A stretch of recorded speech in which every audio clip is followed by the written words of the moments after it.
Welcome back to Threshold of Revelation. This is session number 4, entitled Bemenoth, which is the name of the crypt that they are currently in, and possibly the entirety of the complex that they have found themselves within as well.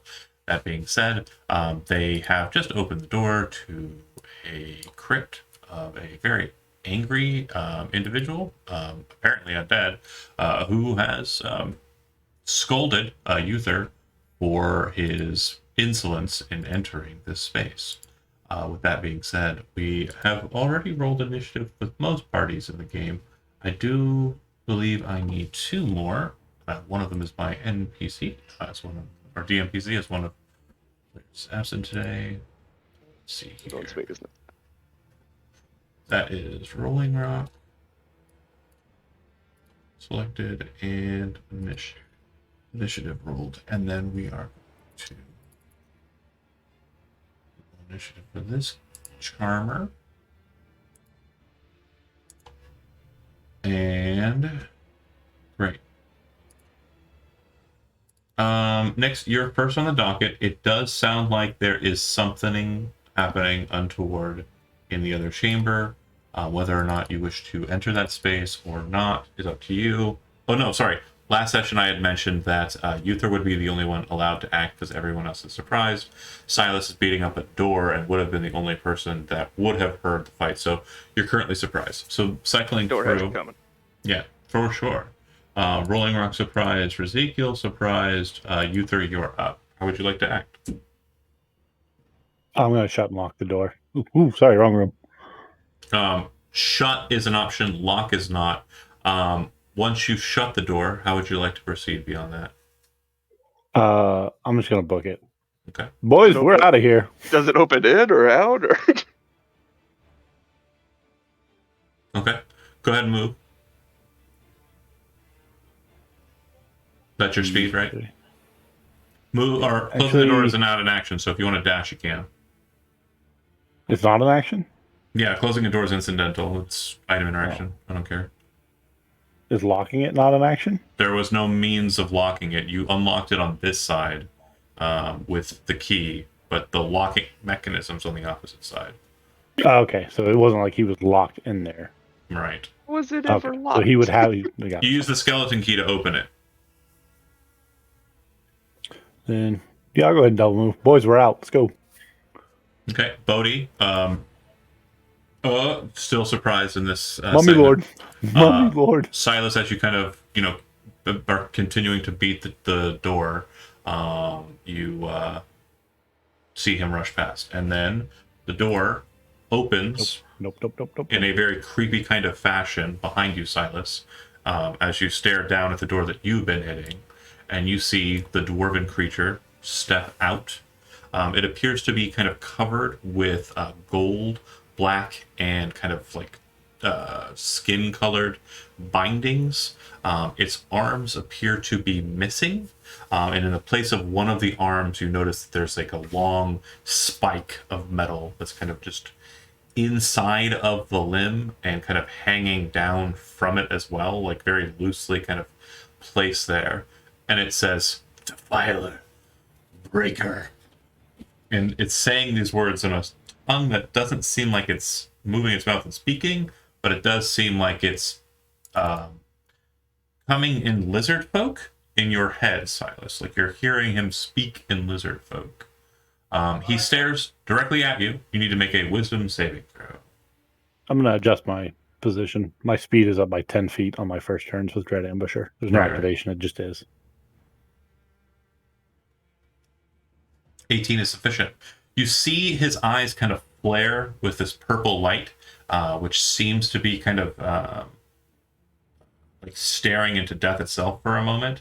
You kind of tilt your head to the side, kind of confused by this, and he also kind of glares at you as you resist this dreadful glare. What did he call me? Defiler. And breaker. Breaker. I think that he's mad that I broke the door. Yeah, that would be a good consideration. Yeah.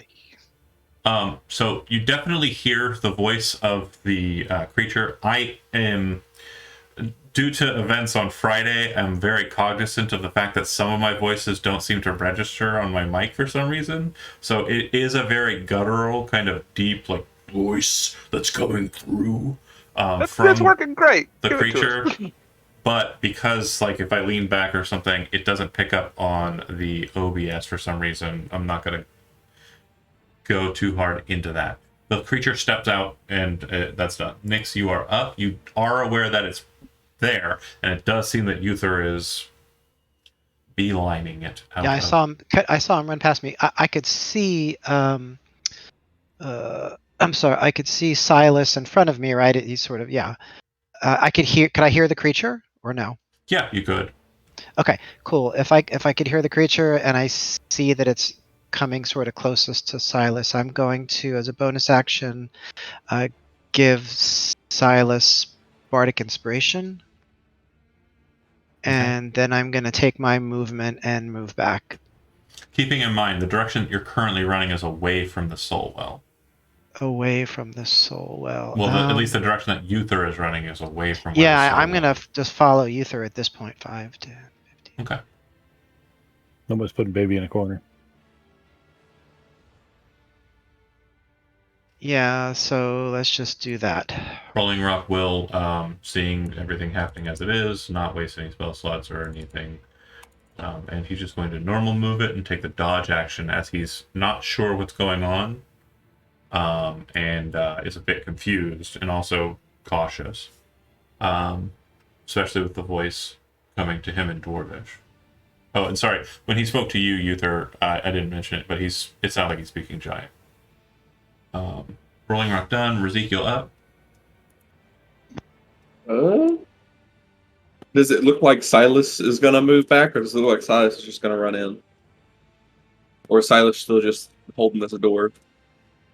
I think it's more of a confused state of like door staring and like Looking at this guy kind of. Yeah. And I do want to point out too, the door that you are breaking is not the door that you are at. So you have a door that you're mangling. I understand. No, Yeah. I just want to make sure everyone else is aware. The door that you are mangling is not the door that you're standing at. The door that you're standing at is still closable as well. So I believe the door that you're mangling came from inside of the. It was the southern door. This guy's door here, over here. No, he's mangling the north one No, because it it's the one was he this couldn't get one. open. This Oh, one I that's couldn't right. Open. This is the one I'm. Yeah, it's the one we couldn't Yeah, open. you're right. Yep. Okay. Yeah. This door is not closable. Sorry. Ezekiel. Man. I guess I'm going to just move over 30 feet. I could get over there. But I don't want to leave my boy Silas in case he goes and fights it. It's time to run. Yeah, I guess I'll just move over to here, and then I will also take the dodge action, and that will be my turn. Uther. I will. I guess just continue. I'm going to draw a bow as I move. Okay. Which way was the safe path? Up here to the left would be where I have to do the climb check around the wall, right? Yeah, the left side is the climb around. And the right side is there will eventually walkable. be a climb around. Yeah, they both have a point where they're near the lake side or the pond side. Which way was the water flowing? Water's flowing In- northern. Okay.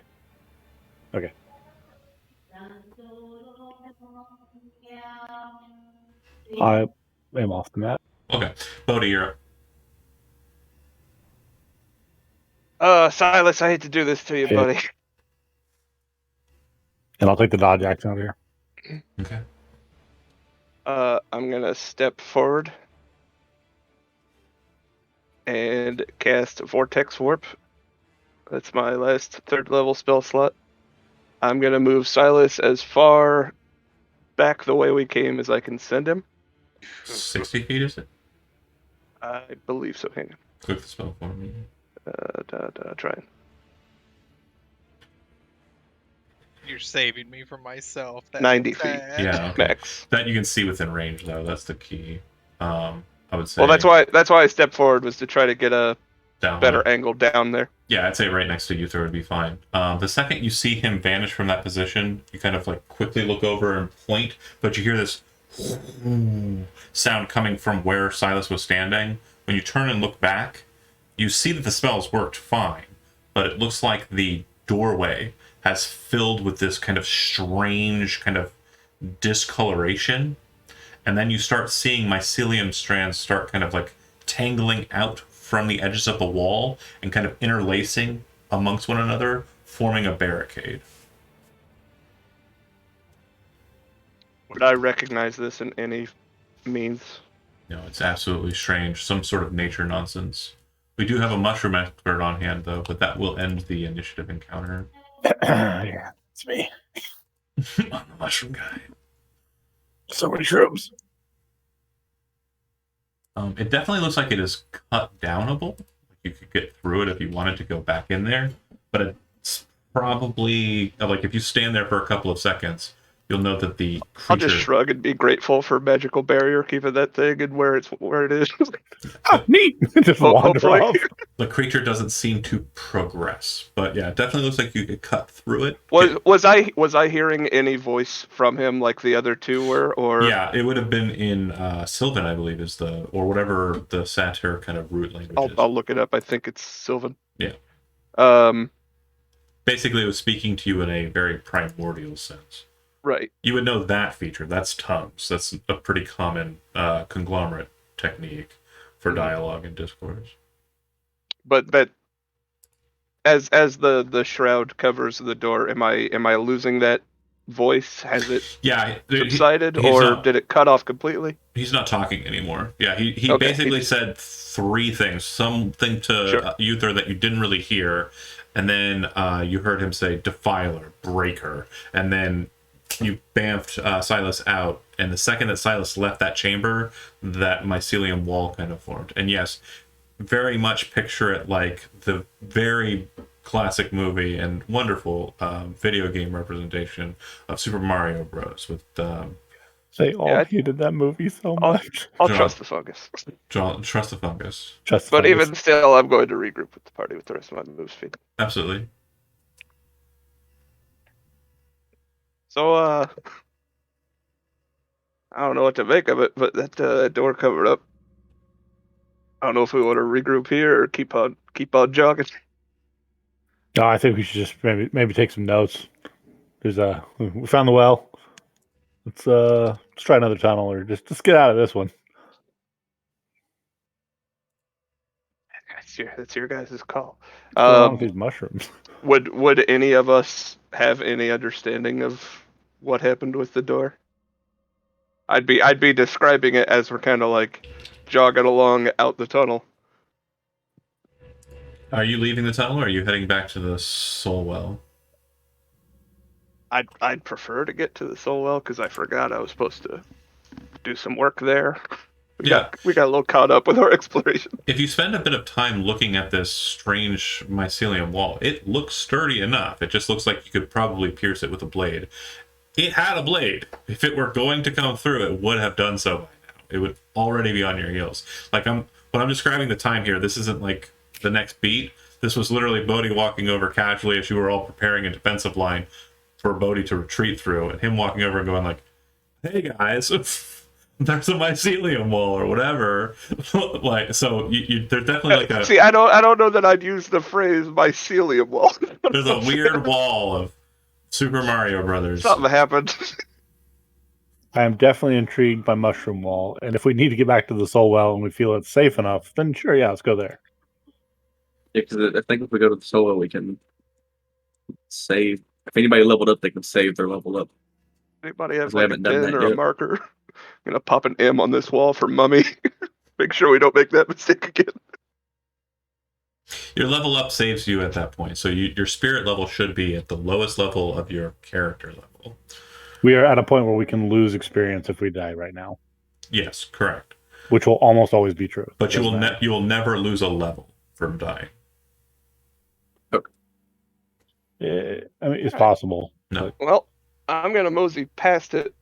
If anybody's taking a look at it, I know we got a mushroom guy here, so I'll investigate it from a you safe go distance right as we go ahead. through. But yeah, I wouldn't go touching it with too much force. no. Either make a nature roll. And I'll give you advantage due to your mushroom knowledge from last session. 18. So this is definitely a supernatural fungus. This does not appear to be something that is native to the material plane. You would know that this network is basically a root structure of a more potent mushroom, and you would know that the mushroom in question is called a raven cap. Raven caps come from a very specific outer planar source, the plane of shadow, the realm of death. The raven cap would be inside of that space, and it appears that it's been placed there to bind the dead to that place. So preventing him from leaving that room. Correct. Somehow that room was trapped to keep him there. Correct. Okay. But What do I know Why is about it to the raven solo? caps? on another side, raven caps are extremely rare, and that's probably something that you're thinking about. If you mention it aloud to Silas, Silas would know raven caps are like truffle level kind of like food ingredient. But you need like the actual cap. You have to get the mushroom. The mycelium is garbage. It's useless.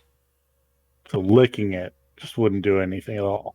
No, you'd have to get the cap and then eat it, or use it in a delicious recipe. Uther's very disappointed as he walks to the soul well. I would say the mycelium tastes like rotted cabbage mixed with celery.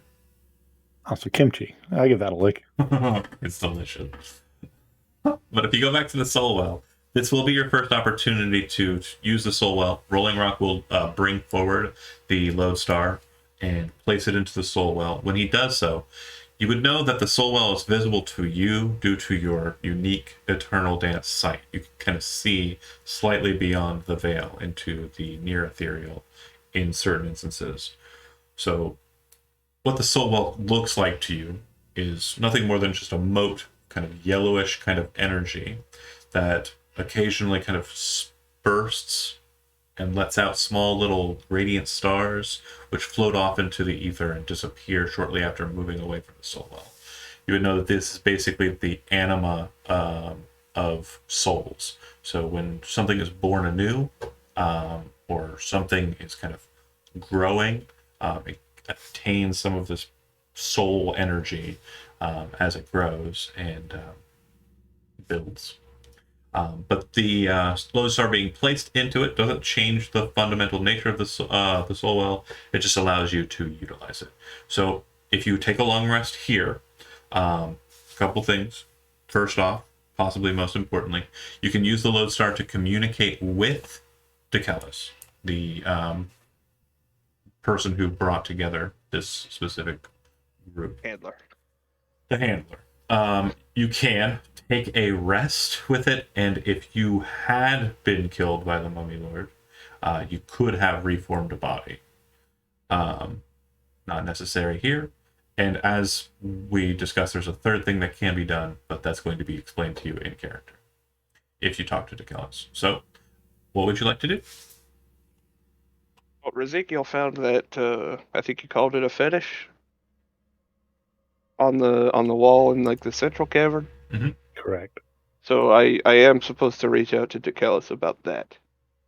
So if nobody objects to it, I am going to dial the boss. Okay. No objection. Yeah, if you do so, you perform the very short 10-minute ritual with the lodestar in the soul well to communicate through the spirits to Dekellis. You see an effigy of him kind of appear, not a physically fully manifest one, but kind of like almost as if he was kind of leaning through a layer and kind of speaking to you through it. A ghostial kind of almost like ectoplasm layer speaking to you. You've all met Dekellis. He's a handsome enough Jernaran conglomerate folk. And he says, I'm glad that you've finally reached out to me. It's been a couple of days. I hope that your progress is substantial. I'll try to describe where we are in the mountain range. Interesting. I know there are a lot of sources there, a lot of wells that have sprung up throughout the last few decades. Be wary. Yeah. They're definitely a source of interest for a lot of, a lot who would stand against our cause. Would you have any leads on locations between ourselves and our objective? I know that they have moved in force along the Ramu rivers. I would be wary there. The Makonsky plains are currently clear, at least so far as my scouts have been able to report in the last 6 days. And when he says scouts, you would know that he means he has constructs, basically small walking visual familiars, for lack of a better term, that do scouting for him. Nothing that could do anything of like physical worth, but allows him some optics. I believe that they were initially investigating an old ruined church up on a hill, but they moved away from the Makonsky Plains. Whispers abound from what I've been able to hear that there are ghosts in and around that space. It could be an The interesting. Makonsky Plains, That's correct. I'll move us back to the map. if you wouldn't mind. Yeah, you do have a map to view. Makonsky Plains. And it seems like this hill kind of would probably be what he might be referring to. There might be a church located there. And that's where ghosts are rumored to be? Yes, that's Or movements of the... Aeonian riders moved up Aeonians. the hill to investigate the church, thinking that I assume there might be people that they could cause issue with, or get resources from. Fortunately, no such people were present, and they all ran away saying that the place was haunted. So, it could be a place of interest. It might serve as a staging point for you and yours, if you're planning on directly moving into the Ionius camp, either by moving across the Ramun rivers or up in through the Briary Hills. Any potential soul wells in the area?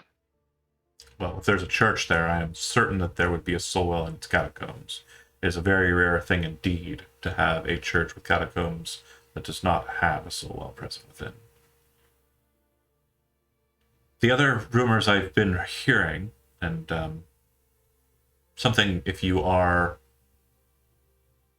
said you were further south than I think would be necessary, but there are some bandits near the coast that have had issue with Sahuagin off the coast. Fortunately, Penford's defenses, coastal defenses, have been sufficient, but if there are any tunnelways in that cavern that might lead under the Ramun or into Penford in another way, it might be a problem if Sahuagin are allowed access to that cavern. And where is this cavern? It's under Penford? Yeah, I just propped it. It is this one. Oh, okay, I see. Sorry. This would be the, for a point of reference, this would be the cavern that you saw from the high cliff after you defeated the Sahuagin on the coast north of there. You kind of ascended upwards and saw that strange kind of cliffside cavern with a couple of boats outside. Looks like a smuggler's cavern or smuggler's den. It's also where, what was his name? The bandit? Oh god, it was like Glenn or something. It probably wasn't Gary. It was Barry or Barry. Jerry. Jerry? Jody named him. It was Chody's fault? Then it would have been Gary.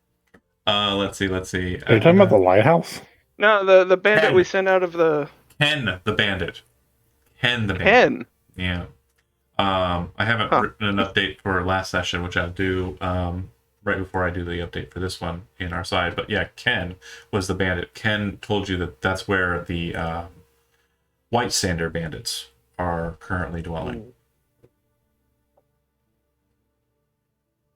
And Decalis thinks there could be tunnel ways there Mm-hmm.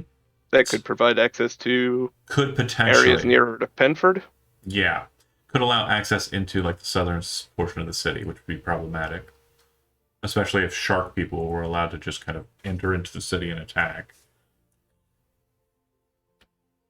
Other than that, I do know that there is a city, or rather, more of a fortification of the dwarves named Ancrag to the south of where you're at. I believe if you follow the mountain pass, you should be able to get there without issue. I do not know if the dwarves there are friendly or not, but dwarves Didn't are we have the impression they were unfriendly? You saw that there was a dwarven location near where you're at, out of character, that's different. This would be, I just popped the notation. You have heard that Ancrag. Oh, that's always way. Okay. Yeah. I thought there was some movement of dwarves like in this immediate area. Across the river. That's Yeah. this They were marker. flying a Seemed flag that unfriendly. was not friendly. That's this marker here. Okay. And yeah, that's basically the rumors section of what Dekelis has. He has no direct goals for you to attain other than the one he's already laid up on you. Do you have any other questions for him? I want to get to the object that we had found, but if anyone else has questions before that, please. Nope. So You guys never talked to a he explains hologram before? that this item is what is known as a fetish. A fetish is similar to you and yours in that it is nothing more than a container for a soul. The soul is what is important in this item. It is not sentient. It just leaves its essence inside of the item. These are typically things that are created during the process of mourning by friends or loved ones of an individual. The fetish you have there seems to have a marker that's quite old, an indicator of a old Sverkic tradition of knight defenders.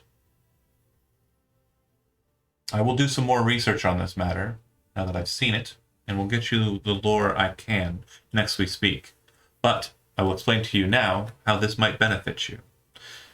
He explains in an in-game mentality the mechanical thing I am about to explain to you. The mechanical thing is as such. You have a number of open soul slots equal to half of your proficiency bonus rounded down.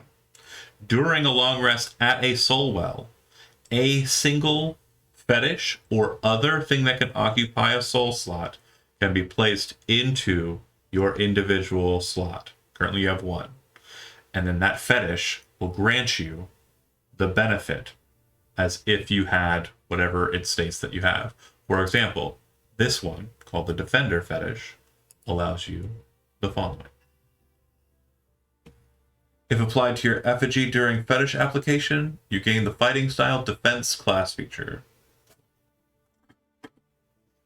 If you already have the Fighting Style Defense class feature, you cannot gain it a second time, so this would not be useful to you, but anyone can use a fetish. No fetishes have prerequisites. So Is it's this like a a talisman permanent in change? Elden Ring. It is very much like a talisman in Elden Ring. Cool. But So I took the blind fighting style. Would I be able to get the defender one as well? absolutely, if you applied this fetish, you would have two fighting styles if you had a fighting style already. It will give you class features. It will give you functions. If you already have those, it does not grant you a benefit unless it specifically states it does. Some of them will say you gain like, this is kind of a bit of foreshadowing or like revealing the veil here a bit, but there is one much later that says you gain the sneak attack class feature.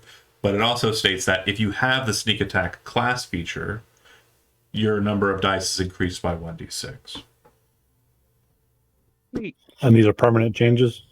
They are not permanent changes. They are existent as long as you have that fetish applied. During fetish application, during your rest at a soul well with the lodestar, you can remove your fetish and apply a new one, or maintain the same one, or just remove it and not apply a new one. It's just its own Semi-permanent. version of magic items. It's like a magic item that's in your soul. It's also applied to you when you are in your spirit form. So I don't wear armor, so I'm out on the defense style. Correct. I don't think Silas wears armor as a barbarian. Silas does not wear armor. No, I don't. Rolling Rock does. Could it be leather armor? Any armor for defense. So all of us can do this more than one of us could use the same fetish. No. One fetish, one person. Okay, then it's definitely not going to be a good thing for me. Give it to someone who needs it more. Okay. Currently, Rolling Rock is not super frontline material with a 16 AC, but with defense, he'd be a little. I have a 19. If I take the defense, I'll be harder to hit, and I can be more frontline. I'd say Ezekiel. All it is if you wear armor, you gain 1 AC, isn't it? Yeah, that's it. This is defense fighting style for sure. Do we want Ezekiel go 19 to 20? Do we want 16 to 17. 16 to 17 or Uther? What do you at, Uther? Matt, 16. Yeah, you're not a frontline guy though. Rolling Rock does hit with melee attacks. I can. I can Right. switch between the two. Right. Rolling Give Rock. it to the fighter. Give it to the fighter, I'd say. Okay. Yeah, Steve's not here. Give it to Ezekiel. I'm switching my armor with Steve. He was interested in it before, and it actually doesn't benefit me. I just put it on because I found it. Is there anything else you want to steal from Steve while he's not here to defend himself? I'm not taking it away. I'm adding it to him. What you got? What is he getting? I am putting my leather back on. He is getting the mummy's armor. The aquatic armor, whatever it is. Mariner's armor. Mariner's armor. Mariners, yes, thank you. They both started with him. You were kind of close. Yeah. One of It them. came from, it was stolen from a mummy. Yes, it was the mummy's literal armor, but no, it's the Mariner's armor is the name. Correct. Funny stuff. Okay. Yeah, Steve was interested in it. He can have it. It doesn't actually help me at all. Yeah, it doesn't increase AC. It just gives you swimming ability. Yeah, it just looked cool, so I put it on because I found it in a little room. More than fair. And we're a it's like- dumb party. Moving us back to the map we were on. If there's no other questions, go ahead and proceed with your long rest.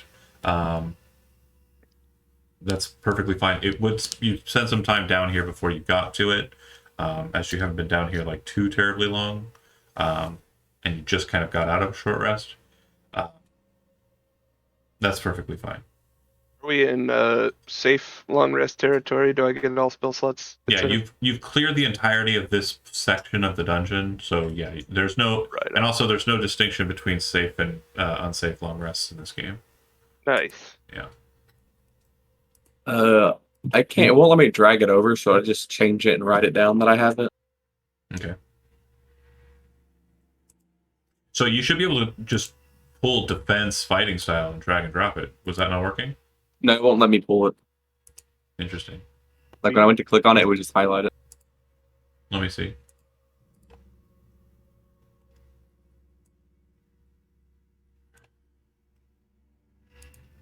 One second. Take your time. I added it, but it didn't add the AC. You should have it at the bottom of your thing there now. I am checking.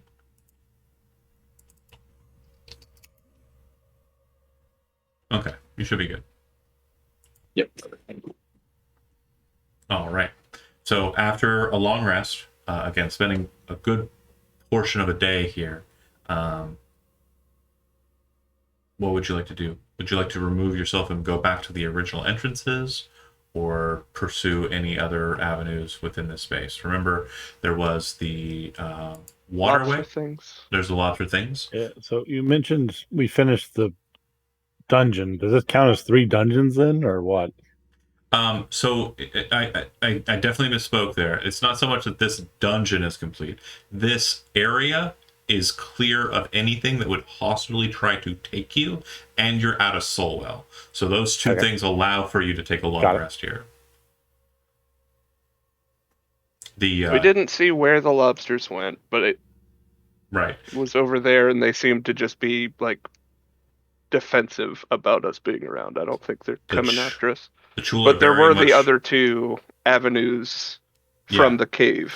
There was the weird waterway that was entering into the lake on the north side, or the pond on the north side of the pond, and then there's the waterways and entrance into this space that you could try and go up that leads into kind of the underdarky spaces, or you can leave here, like this entire section of the complex, the southern entrance, go back to the first 3 caves, and then enter either the middle one or the north one.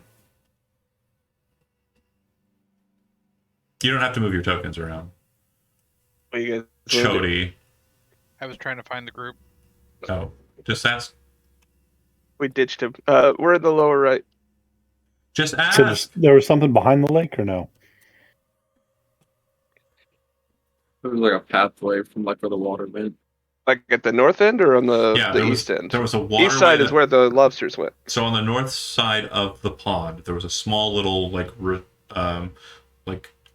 water spill that was entering into the lake. Then there's the much more massive kind of entry of water into the pond that's coming from the south and moves in from where you came in. But there's a smaller kind of like little waterfall on the northern side that looked like you could climb up to and kind of enter into. Those lobsters were definitely defending something, though, when we went by. Yeah, if you want to make a nature check, I'll allow Oh, you baby. to kind of think about it. But I think Brent just answered the question. Sounds like a The birthing ground. It does Yeah. appear that it's a nested pair, a breeding pair. Is this a creature that's known to hoard things? Or... You didn't successfully know anything about the creature itself. We already covered that. Okay. It's an Arcana roll for those. They are not natural. That's one thing you know. They're aberrant creatures, but what they are, what they do. Okay, I don't think it would warrant much of an investigation. Then I don't think they're hurting anything. I think we're done with this cave. Okay. Leave them alone. Then I will ask north or middle. Do we want another cave, or do we just want to fuck off? And We are on the clock. We are supposed to be going. If You- anybody wants to explore other caves, that's fine. You found I'm not pretty opposed cool either. stuff here.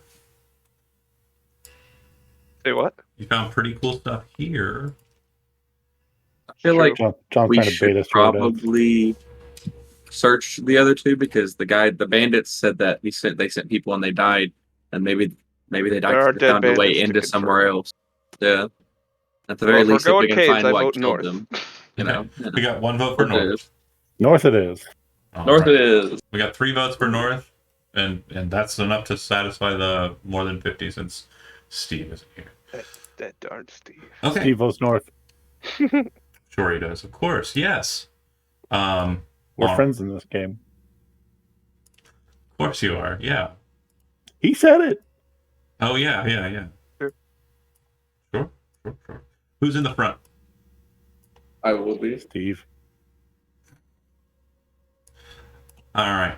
So as you enter into this space, Ezekiel, you would note that it is a bit stranger than the last one in that it immediately kind of opens into a kind of worked section. Looks like there's a bit more kind of craftsmanship here. Maybe about 50 feet in is the walk that you kind of had. To the northwest, there looks like there's a cavern, and you can hear kind of the burbling of water. To the right, you can see into what looks like a broken wall, shattered and kind of just decrepit with age. And in the center of this kind of open room, which has marble tile floor, you see a massive stone structure that appears to have water in its center. Very ornate and very dwarvish. I'll walk over and look into the water. Okay. The pool in question has a bunch of markings along its side. The markings are in Dwarvish, and Rolling Rock kind of looks to them and kind of peruses them. If you can already read Dwarvish, though, and for those of you moving your tokens around, hold off a second. I'm stopping there. Okay. You kind of see that he's kind of perusing them, and if you can read Dwarvish, you kind of come to the same conclusion. It says the word Dagard, Daggard, which isn't a name or thing that you're kind of familiar with, but definitely something to kind of put into the quiver for questions of, to Kellis later, maybe. That said, you would also see that it has a broken side chamber. And you can see that there are some broken bits of glass on the ground, and it looks like a small alcove with broken bits of glass in it as well. This immediately, causes Rolling Rock to focus in on it, and he's very interested as the broken bits appear to be drops.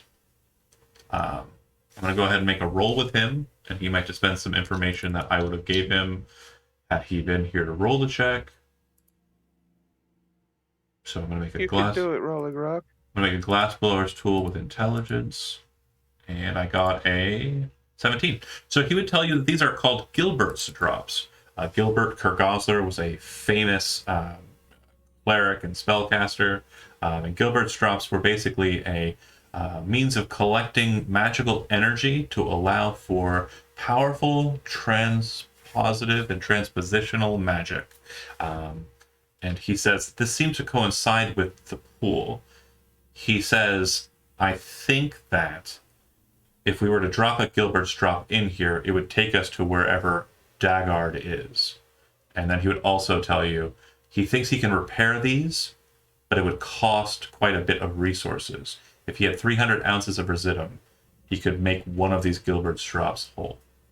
Can you just repeat that? So it's these drops are a means of collecting magic, and then you said something transpositional.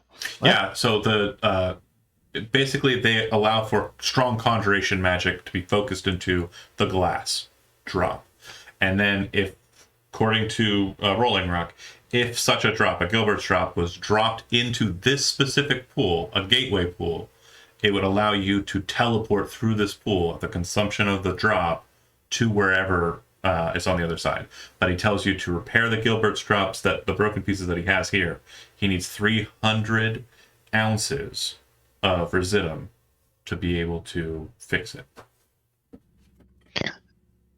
Would this We got only 10. work on this one gateway pool, or are there other gateway pools? He kind of explains that Gilbert's drops are more a kind of like a key item, and they work in most gateway pools, but they also work in other different types of gates. Magical gates can be opened with these drops. And then it's used up. Yeah. Okay, cool. If we put those up, get 300 ounces of residuum, we could use it for that. Yeah, he'll take the pieces of the Gilbert's drop that's present, and it doesn't seem to have any, just a broken resource, but he can repair it. He does not have the recipe to create Gilbert's drops, mind you. Yes. Yeah, he could definitely try and do discovery on what he's got to try and learn how to make them whole cloth, yeah. I got real All right. big back order on things to craft one of these. Uther, you were heading off in the other direction. So I will explain that the water here does appear to be a little bit more briny than the water in the pond to the south. And it does seem to be a bit more stagnant, but you do see that there's a flow kind of here-ish that seems to kind of go under the stone. Not massively fast, but you're pretty sure that this course goes underneath you, goes underneath the entranceway, and then kind of deposits out into the pond. Where we were before. Yeah, you'd have to swim to get there, though. So if you had come up this way, you would have had to have swam to get up here. And make a perception check. 6. Okay. Can I also? I'm right there. Yeah, Bodhi, if you're also, or I'm sorry, Nix, if you're also there, go ahead. 20. Okay, A so lot better. you see two things that Uther's really not keying on. You would see that in the water, there are fish that are kind of swimming about. It looks like some of them are coming up out of the hole, and some of them are kind of maneuvering around and just kind of swimming in like almost like carp. Pretty decent sized fish.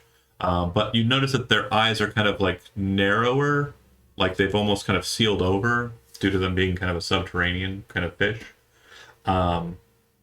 You'd also notice that hanging from the ceiling is not all the way down, just a little bit, are a series of tentacles.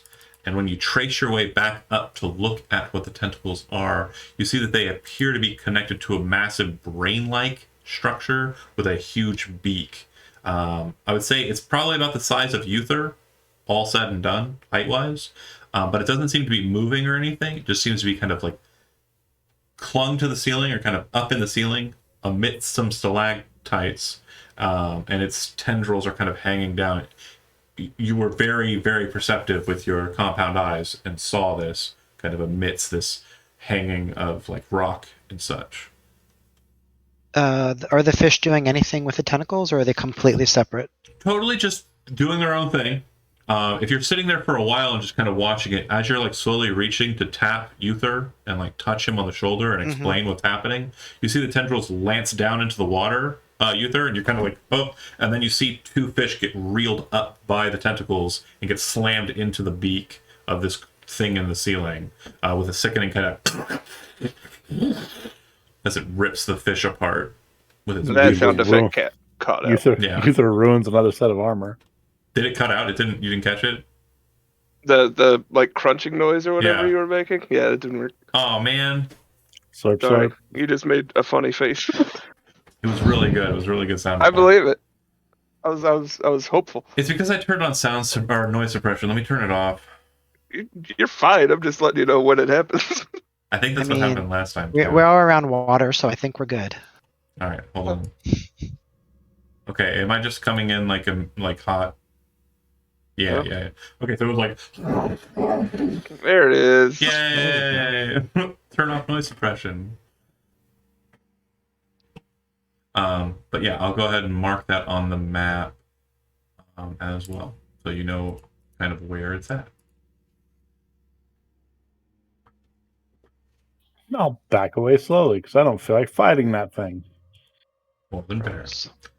Ezekiel, Rolling Rock, and Silas, you're kind of in the pool area. You do notice that there's a passageway that leads north. Yeah. Where did he get the glass fragments from? Did he get them from this room over here? Yeah, the They're side just room. on the ground, right? Okay. There were some pieces on the ground, and there were some pieces kind of like in a little alcove. Okay, gotcha. I'm gonna go ahead and get up this way. Okay. So you would see that this area is like a series of broken kind of like chambers. Looks like the roof has kind of fallen in. You've seen the structure outside. It's, pretty heavy looking. It's like a massive kind of rocky mountain formation. And it does look like this section is kind of broken up a bit. To the west, it looks like there's a room that's kind of filled in with rubble, but it looks like it's kind of north and northwest wall have been broken out, revealing kind of an open entrance out into the water area. And then to the right, you can see that there is kind of like a small little section here and another room kind of off there that looks like it has a lot of rubble in it as well. I could have been right first. Okay. Silas, you're also moving with Ezekiel, I assume. Is that right? Rolling Rock definitely is. I am. Okay. When he kind of goes up and to the right, are you sticking with him or you want to check out what's on the left? That'll determine what Rolling Rock does. I'll stick with him. Okay, then he's going to go off to the left a little bit by himself and just kind of keep an eye out over here. Now, it does look like there's a bit of rubble like in this corner here, and this room's kind of broken up a bit too. Are you going to search the room at all, or do you just want to continue moving past it? I'll look through. No roll necessary. You see a sword hilt that seems to be kind of just sitting inside of the rubble. The blade, if there is one, is completely buried inside of the rubble. I'll grab it, try to pull it out. All right. It slides out neatly, and as you kind of take the weapon into hand, you realize that the blade is a fine, shining mithril. The hilt is adamantine with kind of gold inlay, and the sword guard in the center has kind of a skull-like face. The pommel is just a simple piece of platinum, kind of like a platinum butt cap. Very simple in style. And it will require identification for you to know how it works.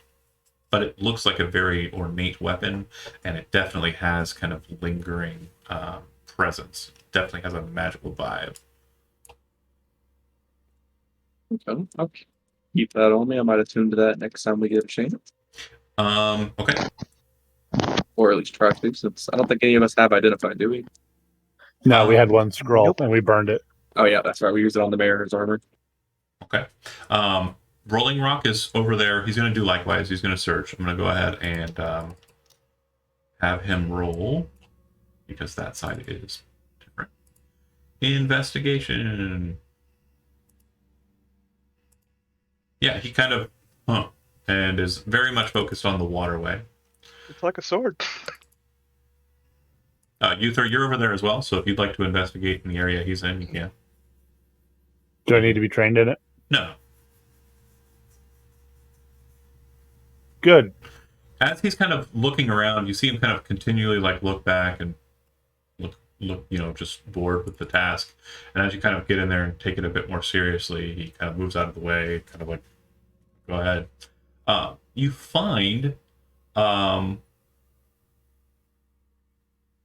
very strange golden key kind of buried inside of the rubble. And as you kind of pull it out, it has a number of different kind of teeth, but they're not all kind of in one direction like a key typically has. It's like they're spiraled around the blade of the key.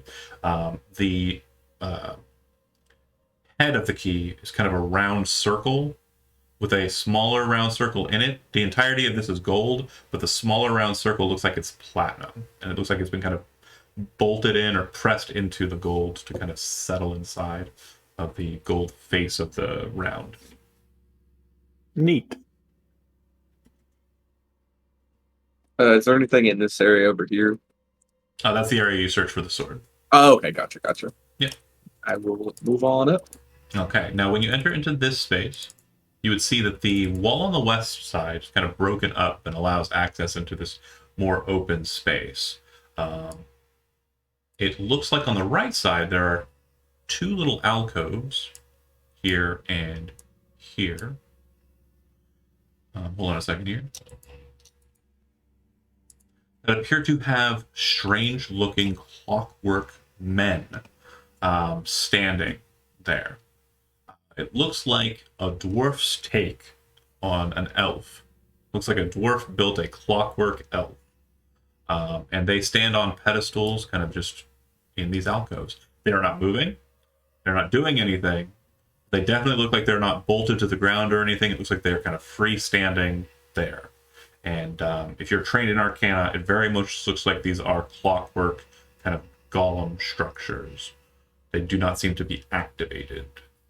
I'm gonna walk over to one Is and Dagon like just a like dwarven Chuck E. Cheese? look up and down it, like look around it, try to investigate it, see if there's anything on it that gives me like a maybe like an activation sequence I could press or something.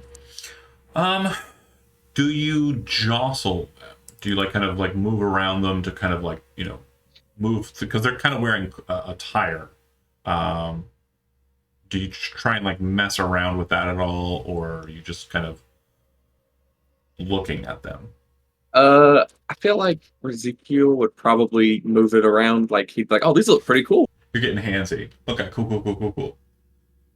So the second you kind of touch it and kind of move it, you see the head kind of snap and kind of look at you, and then it draws its blade out very suddenly, like a split second. And I will go ahead and have you all roll initiative as I switch the music to combat.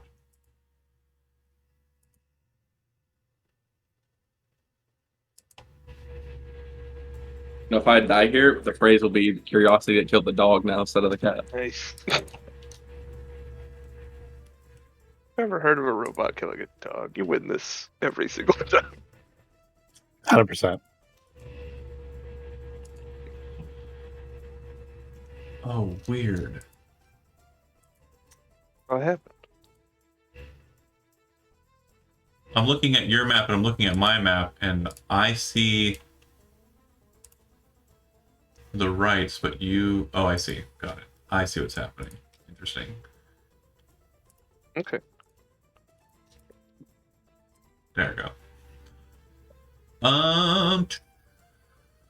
They will immediately kind of shift into a square. More than fair. It does sound like the one on the opposite side is also engaged. All right. Are we in the middle of a river dance or something? Is that what's happening? How dare you? It's Operation Preemptive Scupper from Shispeku's or Burrowbound. They're doing cool music, and I thought it was like Michael Flatley. I thought it was very fancy, and that's what these guys are. They're very fancy. Got it. Oh, is this from the music? Yeah. Let's see. Why are they not rolling initiative? Why is that a button? I didn't mean to do that. Wow, I cannot roll initiative today. Uther, you're first. You hear the sounds of a as a blade is relinquished out of its sheath. Yeah, probably from Ezekiel, as he was not expecting that at all. I can see most of it. Yeah, I'll go ahead and move up. All the rocks in here are just rocks on the ground, right? Yeah. Do me a favor, since I didn't see you were there. Can you roll me a perception check real quick? Sure. 6. Okay. Yeah, this pond, like this section of the water, seems to be more stagnant than the others. You also notice that it has kind of like a creamy white color to it, which you don't know what that means, and you don't know anything about that right now. Just fight. That's fine. Yeah, gross water, and the thing was stuck on the ceiling before, so I'm going to be a little careful. Yeah. Okay, step forward. I'm going to draw my bow and take 2 shots at the robot next to Ezekiel. Okay. The first one misses, as it definitely dances to the side. The second one hits. You watch it very quickly kind of shift its blade downwards and hit the blade. 1 second. It does look like it does some damage, but it doesn't look like it does as much damage as it deflects the arrow. Plus a D8. Oh, a little bit more damage. Okay. Because of the Dread Ambusher. The second attack gets the bonus. Perfect. And I think that's it for me. Cool. Uther done. Nyx, you're up. Yep. Let us step in. Oh, I forgot to roll initiative. We're rolling wrong.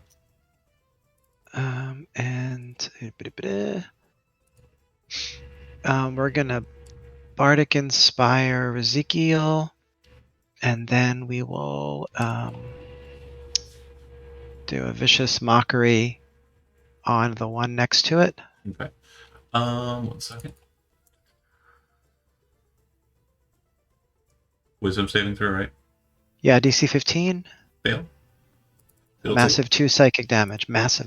And then it has the whole disadvantage on the next attack roll. Okay. Oh, sorry. Was your attack with the bow? It's not a magic bow, right? No, it's bow. Okay. So Half. well, just the one half. It deflect arrows is a reduction based on a die roll. Oh. Nyx, you're done. It does look like it is very much perturbed by your comment regarding its nature. Silas, you are up.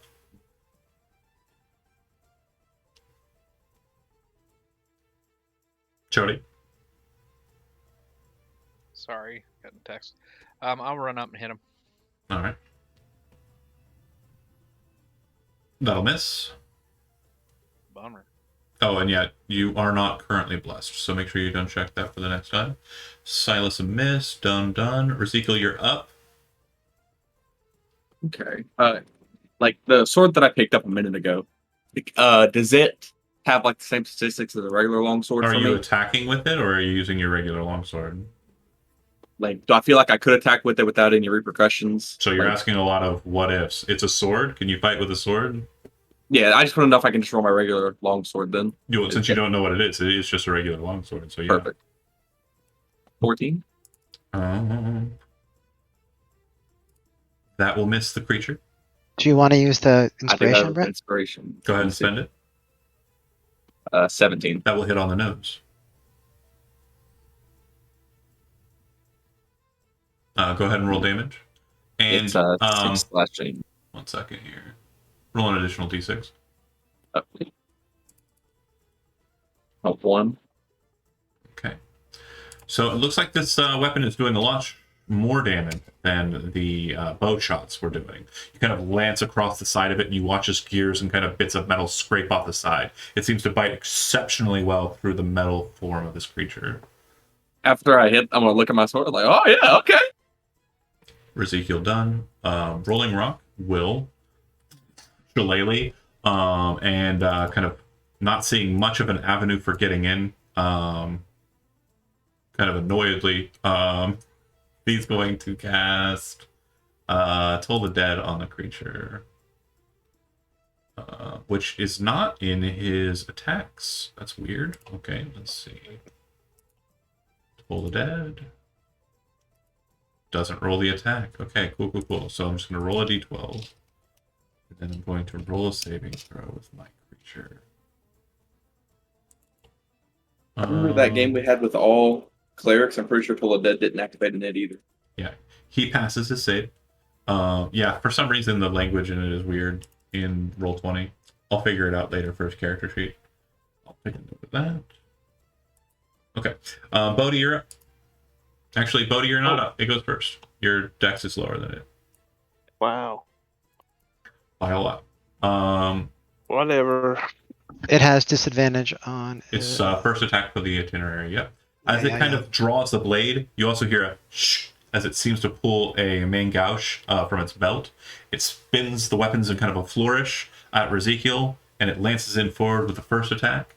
The rapier will miss. The second attack will hit, and then it will bring about the dagger attack as well at Ezekiel. That one will miss. So you take a total of 10 piercing damage as it lances the rapier through. The first attack kind of like very easily and clearly is not its strongest swing because of the pain of the insult. You're able to block it quickly, but then it kind of lances it over your shoulder, just narrowly cutting your throat. Not like, but like just like a nick. Yeah, it's done. And then another one comes rushing around the corner, sees Nyx, and then Another rushes forward. Yeah, there's a total of 2. God. Rapier, dagger. Roll a d20 for me, Andy. Okay.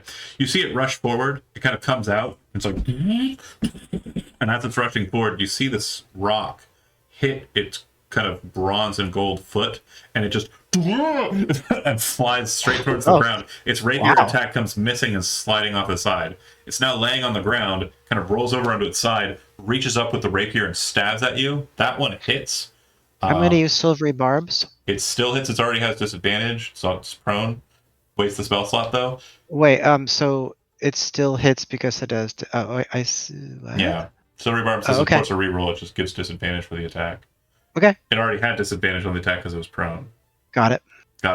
It hits for 8 damage, and it's still lying on the ground. It reaches up with its dagger and tries to lance you with it, and as it's doing so, its fingers seem to kind of like sprang open, like a spring or something inside of it causes it to kind of just jolt open. The dagger goes flying straight up, nowhere near you, and you see it slam into the ceiling. So the force behind it was strong enough to put it into the stone, but it was well misguided.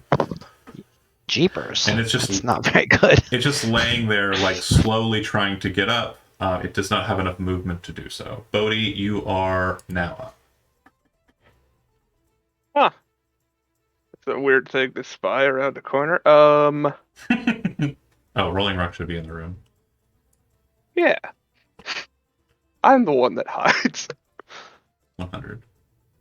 The one that is on the ground. Mm-hmm. I'm just gonna hit him with a Mind Sliver. That'll be good. Okay. That's a good trick. DC 13 intelligence save. He fails and he takes the 3. Disadvantage on saving throw, or not disadvantage, but 1d4 less on his next saving. Right. Yep.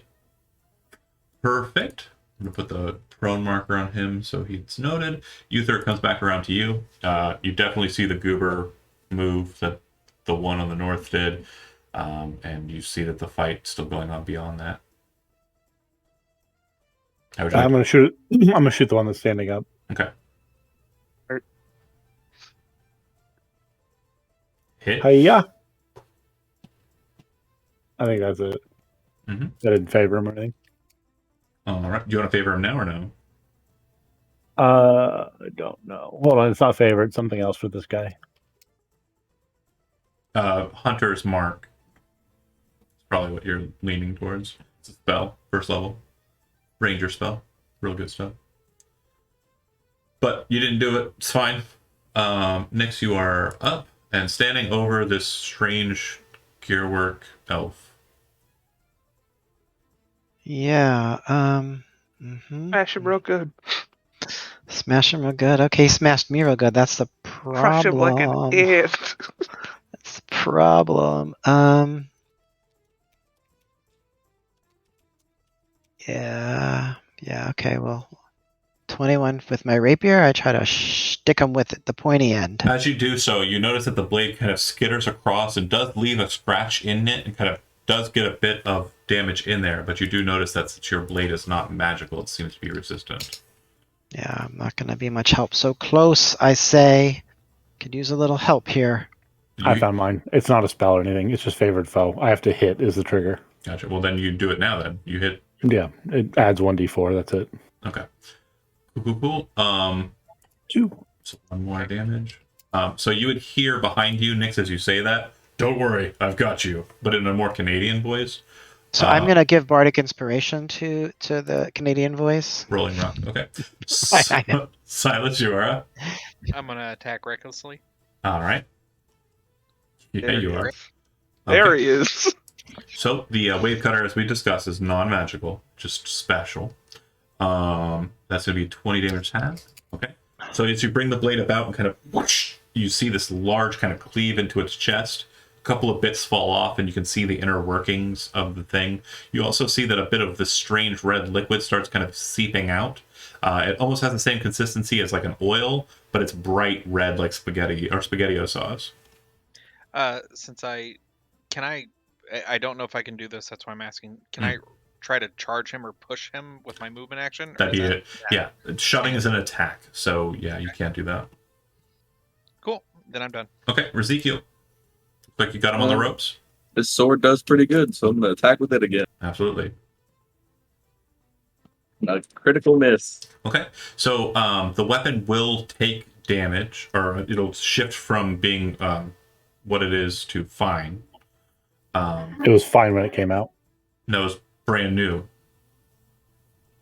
The one he pulled out of the ground? Yeah, perfectly brand new. Oh, okay. You said the word fine when you described it. I thought you were Oh. giving him the descriptor. Sorry. No. It now has the fine descriptor. Sorry. Gotta know how to use my words. Sometimes it's not rules stuff. Apologies. But yeah, that's your attack. That's your miss. It'll go to Rolling Rock, who will step forward, and he will use his attack, Shillelagh Smash, on the thing, Stein of Obadiah. He hits, and I don't believe he is going to use... Yeah, he wouldn't have... Yeah, he would have. He would have used his enchant totem. Does that roll? No. Let me try I again. don't know what you're talking about. There we go. We're gonna go with that second damage amount. When he shillelaghs, he can also use a feature for his domain called my brain. Enchant Totem, which allows him to make the shillelagh do more damage in one shot. Neat. So that'll be 20. Yeah. Okay. Yeah. Smashes into it, and you see that his shillelagh, his big ass mug, is working just like Ezekiel's new sword. It's magic. It is getting through the resistances. All right. That's it for him. It goes to it. Its body kind of laying on the ground, broken a bit. You see his legs kind of move straight up and then break backwards. His feet plant, and then his body just kind of rises up and then twists so that he's standing. It's a very non-human... Oh, wrong one. It's a very non-human way of standing up. And he will attack. His two rapier attacks are going against Rolling Rock, and then his dagger attack will go against Nyx. Bam, bam. And then dagger. Okay. Oh, he doesn't have a dagger. It's It up got in the shot into the ceiling. ceiling. He doesn't have another one. Okay. And then the one that's fighting against Silas and Ezekiel is going to split its attacks. Rapier, rapier. And then dagger will go against Ezekiel. So against Ezekiel, I'll miss. Against Silas, I'll hit because I have advantage. You reckless. You're not currently raging, so you'll take 11 piercing. And then the dagger attack against Ezekiel will hit. You'll take 6. Any reckless without raging? Yeah. Yeah. Huh. I thought that was the whole point. Okay. Mm-mm. Bodhi. I'll I suppose I'll make an appearance. How's everybody looking in here? Pretty injured. I think Ezekiel's the only one who's taken a lot of damage. I think I heard the Silas has sound gotten of an ant being stabbed at one point. I was stabbed, yeah. I did hear the I'm distinct not, noise. I'm not bloodied yet. Silas and Ezekiel are bleeding. I think Nyx and Uther have a bit of scrape, but nothing crazy. Perfectly fine. Oh, you're full? Okay. Yeah, I'm totally great back here. Yeah, we'll just do a I'll just run up here. I'll twin the spell Cure Wounds Cure on Wounds? the two of them. Just rush behind them and double slap hands. Yeah, we're gonna make it a second level. Love it. Okay. 8 each. So I typically hold on, sorry. Since it's two separate instances of the same spell, they don't share the same damage. So you'll roll it twice. So Got it. whoever your first target will take 8 healing. Whoever your second target is, take the other. 6. I think I would have prioritized Ezekiel first because he looked the more injured. Okay. Yeah, one of the pair. So 8 for Ezekiel So and 8 to Brent, 6 to Chody. Cool. Uther, you're up. You have your favorite mark on the opposite side. Now that this one is standing, it provides cover for the other one. So its AC is increased by 2 if you're shooting at it. Or you move in and around. That works too. Is there something there? Yeah, it's kind of like a rock, but you can hop it. It's fine. Okay. It was enough to block line of sight. Oh, there's a pillar Okay. next to the Yeah, rock. I'll take the one in the corner still. Cool. Shum shum. Hit Hiya. and give you the D4. Hiya. 6. All right. Solid. It sticks right in its face, but you see that it's still functioning normal. In fact, as it's kind of whirling the blade, it very quickly just kind of knocks the shaft away from its line of sight. Nyx. Yeah, we're gonna do Dissonant Whispers on the one close to us. All right. Okay, so as you kind of like bring forward the spell energy and you kind of whisper into your hands in the casting, you see it kind of perk up like it's listening to it, and then its head kind of just, and smoke starts to rise out of its head, and then its What? body just stands there. It's not prone, so this is actually not a passable piece of terrain for flavor's sake, because he's just standing there. Nice. All right, movement. You can hide behind him too if you want. Oh, do we see any others around? Just those two. Just those two? I think I'm okay where I am. Perfect. Silence. John? Yeah. On the second Cure Wounds, I clicked Healing Word again. Click Cure Wounds again. Sorry. It's okay. Chody, this is your actual health. So we'll just figure out the difference. That was 6, so that would have been 11. 11, so Difference- gain 5. Yeah, gain 5 more, Chody. My bad. Speaking of Chody, it's Chody's turn. I'm gonna gonna move those further apart from each other. Slide on over spell. here if Mhm. I can. Yeah, And absolutely. Attack recklessly. Okay. All right. So as you kind of bring the blade to bear, you kind of see it kind of dance across the edges, and you kind of realize that this was going to be the case, but you do it in such a way that only like the tip of the wave cutter is really kind of catching the corner as you become this spiral that kind of goes like out and away from Ezekiel. It kind of cuts behind the Nibblewright, and you stop the blade so it kind of boom, boom, boom, boom, near where Ezekiel is, and as it's kind of boom, boom, boom, boom, boom, you see the golem just go and slice in half. Ah. All right. After the nimble rights are defeated, we shift back to the ambiance of warm, eerie music, and you stand over the two fallen constructs. Like I said, they look like they are a dwarven take on elvish fencing, and you'd also notice that their kind of clothing and attire doesn't appear to be fully elvish, but it's also not dwarvish either. It looks like there are some markings on there that might be indicative of who they're made to represent. I'd like to check out the rapier that it's holding. Anything special about it? It seems that its magical nature imbued the rapier with any power. Once it's out of the hands of it, it's unwieldy to hold because it was kind of fastened into the hand.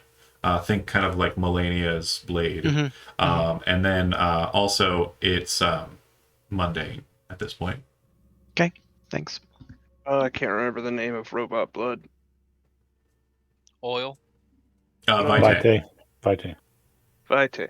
Yeah, I'm gonna jar some of that. Okay. Yeah, you can go ahead and get 1 ounce of Vitae. What'll allow for it, and I'll get an item Between card. the two of them? Yeah, they bled a lot. That's fair. That's fair. Giving them a once over, there's no like residuum core or anything wacky like that. Got it. So it does look like the markings on their kind of clothing does appear to be kind of indicative of something historical. If you'd like to make a history check to kind of identify what's going on there, you can. Without training? Yeah, that's fine. Hey. 15. Sufficient. So you would know that there's different types of elves, different sets of elves, but you would note that the bluish coloration, like the dark bluish coloration of their clothing, and also the markings that are present, seem to mark them as not just like native elves, more elves that are related to the shadow plane. So shadow elves, also known as Shatterkai. Neat. So someone modeled these after those. Mhm. So it wouldn't be Oh, and quick note. wild speculation that those could be in this region. More than fair. Okay. Brett, for your notes and records, that longsword that I just gave you, you don't technically know its name, but just so I don't lose track of it with all of the swords that you have, it's called Malethicer. Zach, on your point, we also had teleportation magic 2 rooms back. Oh, that's right. Got a damn thing too. These darn daggered robots. Oh, I'm proficient in smithing tools. Would I be able to repair the sword? Yeah, Or so that's a is it just magical? That's a I was just downtime making sure it action. was a downtime activity I could do. Yep. Everybody else is looting those bodies. I'm gonna move on up and check out this other room. Okay, so once you enter into this room, oh, go back. Yeah, sorry. How dare you? Down, mister. You would see that inside of this chamber, the ceiling's a bit higher than the chambers you've been in. It's been about 10 feet high in the catacombs so far, but in this one, it's about 30 feet up. And in the center of the ceiling above you is kind of like a dome. But in the center of the dome, there is a kind of inverse of the dome. The dome's stone goes up, and then there's like a round orb that seems to be kind of settled inside of the top of the dome. That's bright gold. It seems to have these strange markings on it, which almost look like pockets or like cavities where these strange gold like limbs or gold parts are kind of inserted inside of the orb. Like it's some strange kind of folded up device, but it's also massive. It's like about 10 feet wide, the orb. There's a door on the right that is locked, and it is also kind of a goldish color. It does appear to have a single setting on its right side where a key or a handle would be. That's kind of platinum. Like it's almost like the bolt of the key lock has been kind of inserted, just like wedged in there. Okay. The thing up top, How big do I grow whenever I grow? Use my giant's might. Like I become large. How tall So would that about be? 12, 15 foot tall. 12, 15 feet. Okay. You wouldn't be able to reach up there. Yeah, that's what I was Big thinking. dog. Yeah. There's also a door on the left side that a wall on the left side that's been blown out and kind of leads to the open chasm area. Follow me there. Do we still have the skeleton key, or who has that? I think Well, you Uther. have a Uther has brand. Rolling Rock would reveal that he has a brand new key that he just found in the. I have. Or a key. Uther has a key. Uther has a key. okay, we can And try that then. I'll get to that after I get Bodhi to come look at the Alfredo sauce floating in the water. Oh, right. We had Alfredo as well. Bodhi, you can make either a nature or religion check to try and identify the Alfredo sauce, as it's been dubbed. Boy, nature or religion. That is a tough call because they are both a -1. I'm gonna say religion. 11. Oh, sorry. Medicine. Medicine. Silly goose, that's a +1. 12. That's sufficient. The substance that's present inside of this pool, you realize is runoff from the stalactites up above. You kind of look up there to see if there's a thing, but there's not. But this runoff is actually an ointment. It's a substance known as moon milk. And there you go. Moon milk is an ointment that can be applied during a short rest. You're familiar with moon milk. We covered it in the last game. But yeah, you can kind of get more bang for your buck on your healing and short rests. It looks like there's probably about 30 doses present. But of course, you'd have to have some means of collecting it. I've got 21 spare jars. You can collect 21 doses of moon milk if you so please. Fellas, watch my back. I'm gonna be here for a second. So, if you do have defenders, you would notice that there are a number of the strange tentacled creatures in the stalactites that are not moving on you or anything. They're up there, but you're, over the course of time, able to point them out. You would realize that there's about 3 of them in this section, and they are very much just doing the same thing that the other one's doing. There's more than enough They're fish just to fishing? keep them satisfied. Yeah, occasionally you'll see a lance into the liquid and then a pull out. Nobody's entered into the liquid like proper and just kind of scooping the mon milk off of the top. So there's No, Nix, I'm gonna have you hold my legs. Everybody else keep watch. I'm just gonna very gingerly coax this off of the surface. why'd you pick the smallest person to I'm hold like, I'm a it? small He's an creature, ant. just so you know. He can lift 10 times his own size. That's not how this works. Can I He's an please? Can I? No, not at all. Come on. He's incredibly But built. that is a really cool idea for a feature for a cast that I should have put in there, like a worker cast that could just have amazing lifting capacity. Yeah. 12 is the high intelligence of this party, so we believe it works. So yeah, At any rate, Nix is holding my legs. I'm scooping up 21 jars of this moon milk. if you are doing that, it goes by uneventful. If the rest of the group is waiting for them to do that, so much the better. But if you're doing something besides, I need to know what you're doing. And Yeah. I'm taking a key with Ezekiel. okay, and do you wish to use the key in the door? Yeah. Okay, you shove the key into the door, you turn it, you then hear a above you, and then a from the weird orb above you.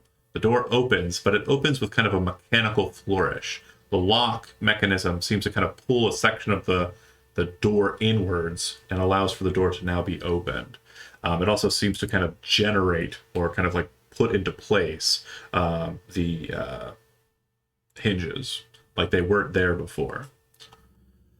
This small space that you enter into on the opposite side is pretty boring, really. Not much going on within. However, it does look like there is a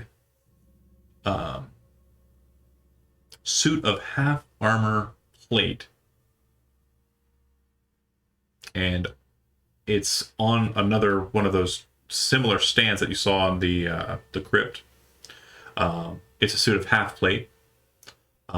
It has kind of an ornate stylizing to it that's very much like the patterning on the Nimblewrights. But there's a certain kind of like purplish sheen to the metal of the armor. For Ezekiel, does that fit you? Half plate better than splint armor. Half plate's a medium armor. It's 15 plus 2 max dex.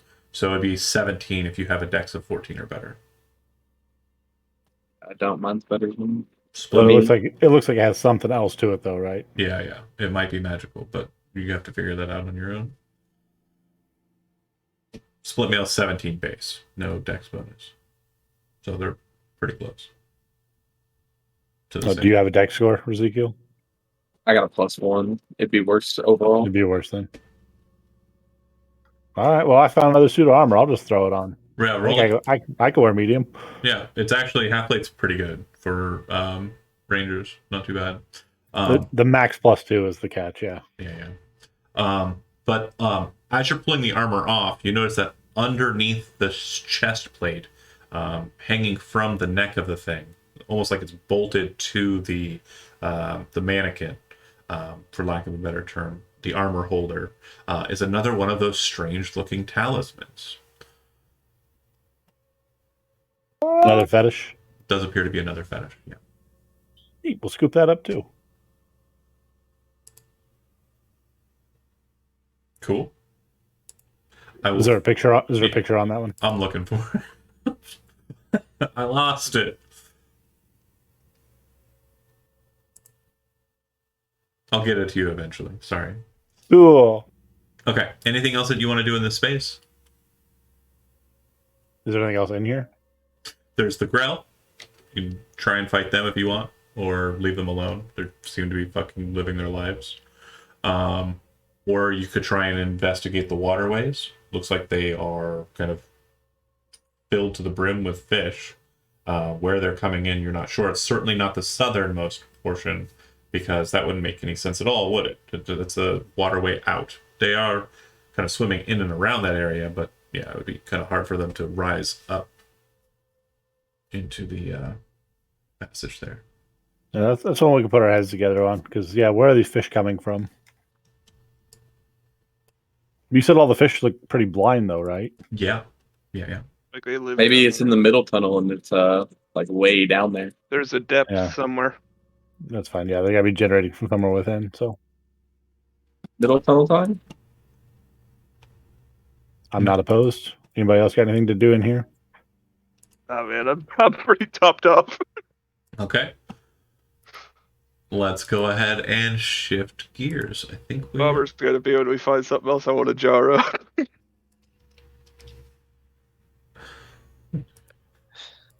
I'll drink some of that milk. Yeah, you we're want just your jars, gonna be buddy. throwing back milks. You don't drink it. You do not drink it. It tastes I will terrible. say, Who says? I already posted a GIF. It tastes terrible. Mon milk. It tastes like it tastes like very hard water. Now you guys come back to Bodie. He's just licking his fingers. Okay. Main casa. So this passageway, unlike the others, doesn't really seem to have any signs of working to it. It looks like this cavern is completely all natural. It looks like it was burrowed by something. But it also looks like it's not been kind of kept up in recent era. There are a couple splits here and there, but it looks like the main course of the passage is kind of to the east. That being said, are you progressing carefully, or are you just rushing on? Don't care. Careful's not a thing we've done before, but Ezekiel's out front, so. Okay. I'm out front. I can't sneak, so I'm just gonna go. You said east looks like the main passage. Yeah, it looks like there's like a course that runs off to the side, but it looks like this is kind of the main direction, maybe. I did find my sword in the side course, so I'm gonna go to the side course first. Okay. You can go ahead and make a perception check. Hot 10. All right. Nothing stands out. Definitely looks like this is a cave. You know that you're in a cave. But the entryway doesn't seem to have anything of note. It does look like this just loops around to the other side, like it connects with the main course. And anyone else who's passing by, if you have a passive perception of 13 or higher, let me know. I do. My 17. passive perception's 13. You rolled.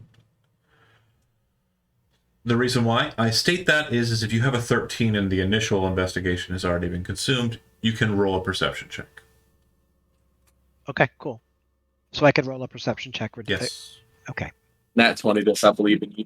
No, Okay. not this time. 15.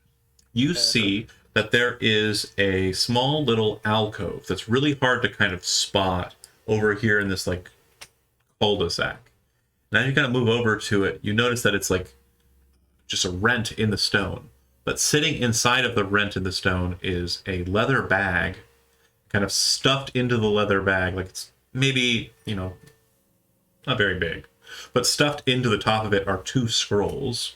And as you kind of like reach in and grab a hold of the bag and shake it a little bit, you realize that there's a pretty substantial amount of coin inside as well.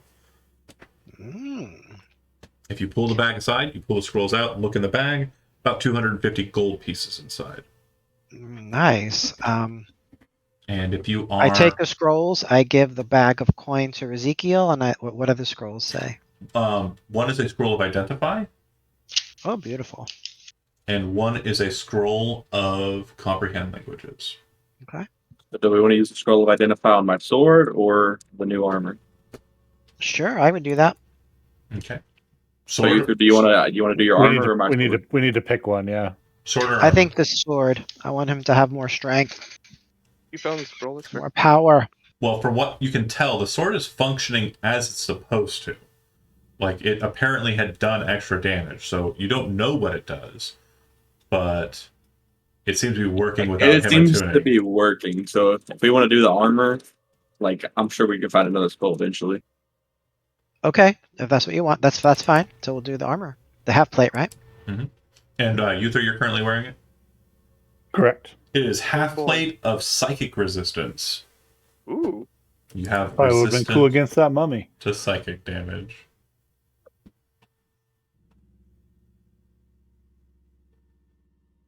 But it has no modifiers other than you get psychic resistance. Oh, good. Good to know. Good to know. Yeah, it's not bad. Let So me know now if we you have want practice. 2 scrolls of comprehend languages, right? Correct. Yeah. Shoot me. Mind bullets. It doesn't hurt that much. I guess I'm a little sad. going this way? When you get to this point, you see that there's a fork in the road. There's a path that goes It is to the Tuesday. south. There's a path that goes to the west or east. Always feeling direction-wise, boys. I'm a left guy myself. I'd say topmost.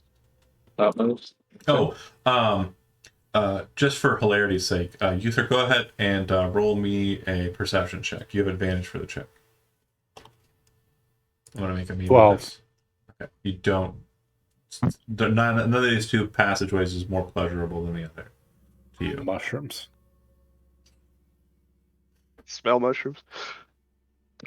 That was what was going to happen. Yeah, he's a trouble Nice. pig now. Alright, we can go to the top. We can always come back and check the south one out. Nice. I don't lead. We are Right. in my favorite terrain. I will usher you all down my chosen tunnel. So you would see that this appears to loop upwards, and as you kind of look through this cavern's pass, this hall here, has a much higher ceiling than the cave so far as you've seen. It looks like there are a bunch of stalactites in the ceiling, and a couple of the rocky points that you see on the ground are actually kind of barbed and kind of wet, slick with calcification that's dripped from the ceiling. It's very humid in this pass here, and you can hear movement inside of the hall. You don't see anything, but there's definitely a sound of movement that very suddenly, once Ezekiel kind of comes to look, stops. Is there anything in this bottom area down here? Nope. In Milwaukee head, boys. Yes, sir. Come on. All right. Stop right there.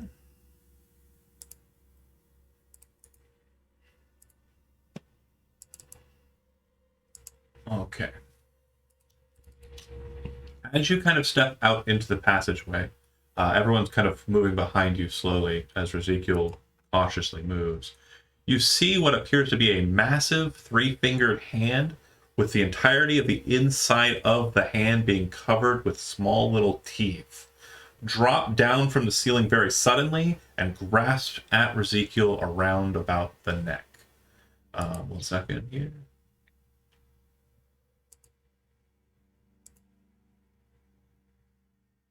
Okay, so you take 6 piercing damage. Silvery barbs. Oh, if no. I saw it drop on him? You wouldn't have. It wouldn't have been from a source that you could react to. Okay, fair. Yeah, Sorry. they were definitely an ambush tactics. So its hand grasps around your neck.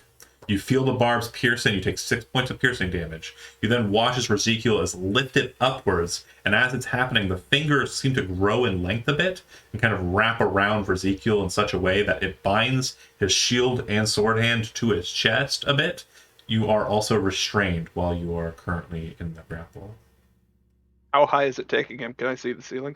He's only lifted about 2 feet off of the ground with this first grapple, but the ceiling's about 20 feet high or about 15 feet ish from the point where this thing is. It seems that the tentacle is connected to some kind of humanoid-like form that's kind of grappled onto one of the stalactites.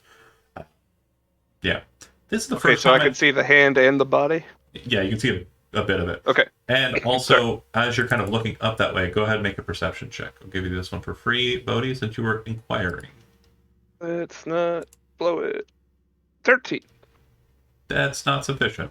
All right. It definitely sounds like there's movement, though, and this thing is not moving. It's just kind of grasping. All right. Go ahead and move on to initiative. I think this is the first time you've ever fought chokers. I've never heard of them.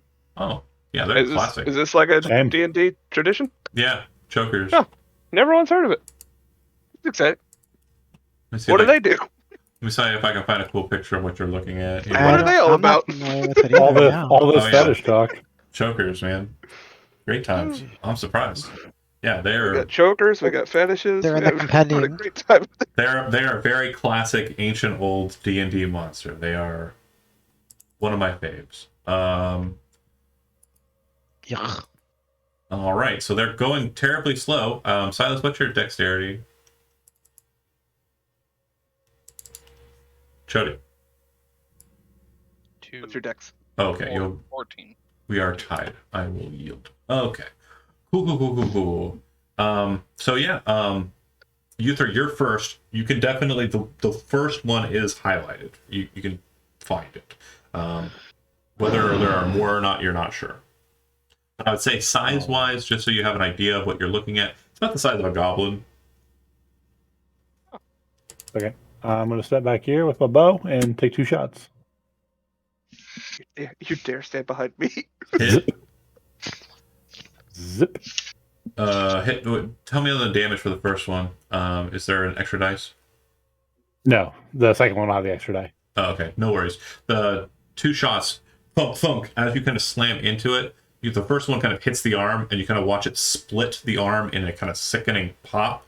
You see the tendons and muscle of this strangely kind of like putty-like arm just break, and Ezekiel kind of drops down the 3 feet, landing on his feet with kind of a shock. And then you watch the second shot hit it dead in the head, and the whole mass of tentacles and limbs just kind of down and slaps onto Ezekiel's shoulder, and then plops onto the ground next to him. Ew. All right. Uther, you are done unless you have any movement. Oh, you already moved. Okay. I moved back here, but yeah, you guys see that? All right. So, You okay, bud? Nyx, you are up. We're still currently in combat because you are technically being ambushed and are aware of it. You can use your action to make a perception check to try and find them out.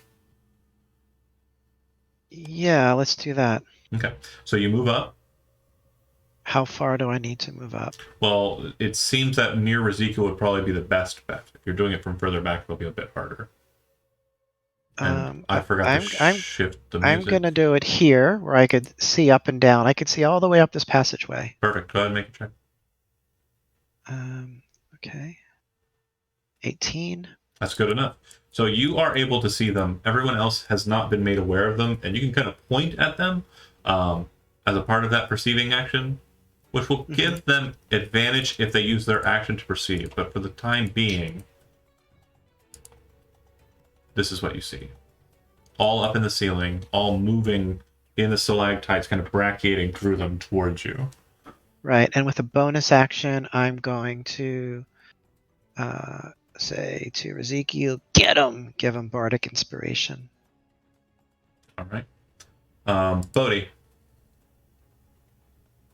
Yeah, I'm going to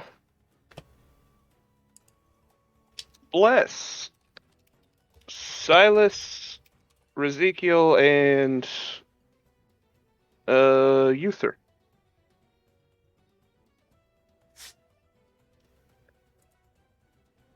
To Okay. add D4s to their attacks. Just check mark it in your character sheet. No need to notate it on your token. All right, Bodhi done. Ezekiel up. So you see the one that dropped down. The ones I've highlighted are not seen by you yet. They have not broken their... I'm going to also step back so they have an easier path past Absolutely. me. But I will allow you to, since they've been highlighted to you, if you want to seek them out, you can do so as an action and have advantage, or I'll give you a free one without advantage. More than fair. We'll do the action with advantage. Okay. 17. You see them all. And at that, like, as you're both kind of pointing and directing, Silas and Rolling Rock and everyone are kind of like, okay, I think I get it. Nice. And then I'm gonna use my bonus action to second wind. Okay. Okay, it's 1d10 plus my fire. So 10 negative feedback. Perfect. Anything else? That's me. Silas. So they're about 15 feet up. If you I'm want to, gonna move up and throw my hand axe. or if you want to jump up with a great sword, since you're using a pretty long weapon and you're pretty tall yourself, you can attack at them. I'd say you'd have disadvantage, but if you reckless, you'd be able to hit them regular. I'm gonna go ahead and do that then. Yeah, kind of like an up thrust, like Link. 8. Nope. 10. As you kind of rush up that way, it kind of like darts and moves, kind of like crazy, like snake-like, in behind the stalactite it was near. You see scrapes kind of flash across the stone. And then in response, that very one drops both of its hands suddenly. And it's very kind of like weird because its hands look kind of normal size while it's brachiating, but then they kind of like double in size and then kind of straight towards you. That was a very good effect when you were doing it towards the camera. By Yeah, I was trying to make it look cool. So 17 and 18, do those both hit? Yeah. Okay. You take a total of 5 piercing damage, but as it kind of like reaches down, it kind of grabs a hold of your sword hands and kind of pushes them towards your chest with one hand, and then grasps your shoulder and neck area with the other hand, and then kind of and lifts you up about 2 or so feet off the ground, and your kind of feet kind of kicking as it's lifting you away from the floor. You then see Can I this bite one. him? Go ahead. Can I bite him? Well, yeah, you have a bonus action. So since you are currently restrained... Oh, wait, no. You said on your... No, not yet. I'm gonna try it. We'll get you there. Sorry. I love the effect. That does sound cool. This one drops to the ground and kind of runs across the wall and then drops down next to its dead ally and then sweeps both of its hands like this to the side, kind of moving towards Ezekiel.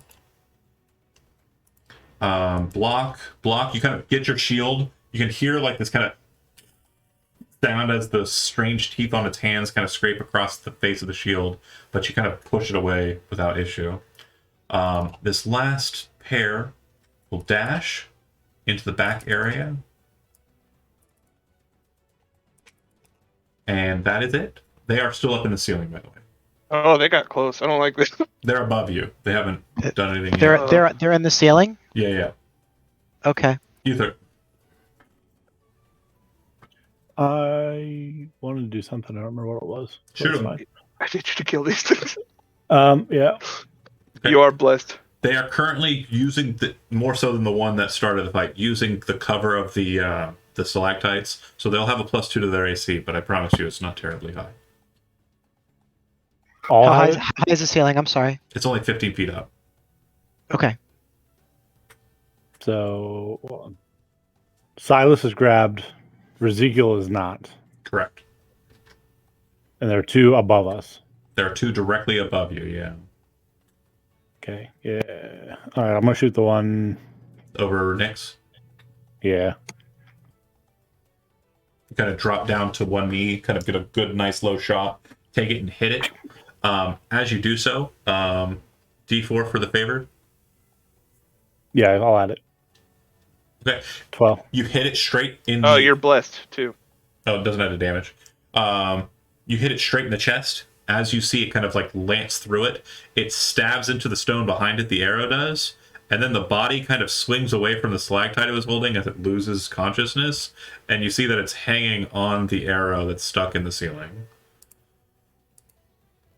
Awesome. Watch out for that. Nyx, it's a dead one. But yeah, Nyx, you're up. The one Still that... bludgeoning damage when it falls. Yeah, we'll move back a little bit here. Okay. And I don't have to waste a big spell now that I figured that part out. That's awesome. So he's gonna rub his legs together really fast, and it sounds like fingernails across a chalkboard. Sharp note. Sharp note. I Target. shoot Nyx. That one? Okay.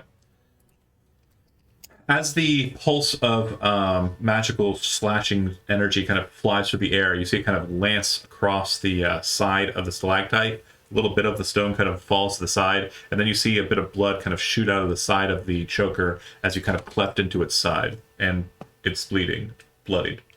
Nice. Bodhi. I'm gonna scramble along the wall behind Uther, just getting as close small. around and behind him, and I'm going to twin the spell Mind Sliver at this one to the left and this northern one that I can still see. Okay. Fail and fail. All right. So they take their damage. Mind Sliver 4, Mind Sliver 5. Let's say left one was first. Got it. Cool. And you notice that, like, as the spell manifests, the psychic kind of sliver appears for just a second and kind of lances into their head, and you can still see it there. Sorry, I didn't see it roll damage the first time I clicked it. 3 and 4. It's fine. Ezekiel, you are up. The one that you are standing off against, there's also the one that is latched onto Silas to your side. I'll move up to here so I can attack this one. Go for it. Sling my new sword at it. Hit Are you and moving? kill. You kind of reach down, it's kind of snapping its hands back, and as it does so, you're bringing your blade, you cut all of the fingers on the hands off and its head, and it just kind of drops to the ground. All right, Silas, you are currently restrained by the choker that has you in both of its hands, meaning if you want to attack it in any way, you have disadvantage. But if you do so recklessly, you'll make it. Okay, so since it has me pinned, can I only attack with my? You can bite? attack with anything you want. If you're doing so recklessly, you basically just imagine you're like swinging the sword wildly and angrily. If you're biting it, you're still attacking recklessly because it has control of, or you're still attacking at disadvantage All right, because it has I'm control of your body. I'll swing first. Okay, swords. Okay, so as you kind of whup the blade of it, it starts to kind of get a ooh, and you see it kind of lance toward one of the hands and cut it clean off. As that happens, the other hand snaps up, as does the stub of the now dismembered hand, and blood's just shooting at it. You look up at its face as it's looking at its cut off hand, and it's like, ah! And it just falls. It hits the ground, still screaming at its bleeding hand as it's laying there dying. I swear to God, if you do that again, I'm gonna punch you in the stomach. Who, me? Not kidding. All right. That's Silas, exactly what I watched last night. you fall a foot or two, but you're not prone or anything. You just kind of hit the ground, and then you can move, and you still have a bonus action. There is one remaining, but you don't know where it is. Just hold. Yeah. The other one will attempt to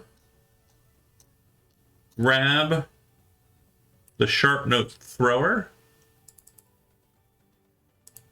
2 attacks.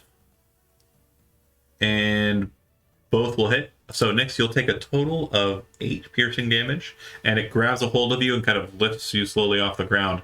It then uses its movement, what it has left, to lift you even faster and move away a bit. So now you're up in the stalactites with it, and its teeth are kind of like near your face. All right, Uther, you still have a shot. Yeah, I'll take it. All right. Ding. And you hit, and because I totally forgot he existed, and he's totally here, he rushes and catches the ant boy as he's falling. Rolling Rock just kind of dives, Thank you catches so much. him in his arms. Totally forgot he My existed. hero. I was like, this is going to be so quick a fight. We can finish it before 7. And look what we did. We did it right before 7. So last thing that happens in the scene is Nyx falls, and Rolling Rock jumps out and dive catches him. And they open mouth kiss. And they open mouth kiss, of That's what I'm course. saying. Thanks for Got little watching. mandibles. Those that did. We'll see you next Sunday as we continue the exploration of the center cavern. Thanks for watching. Good game, fellas.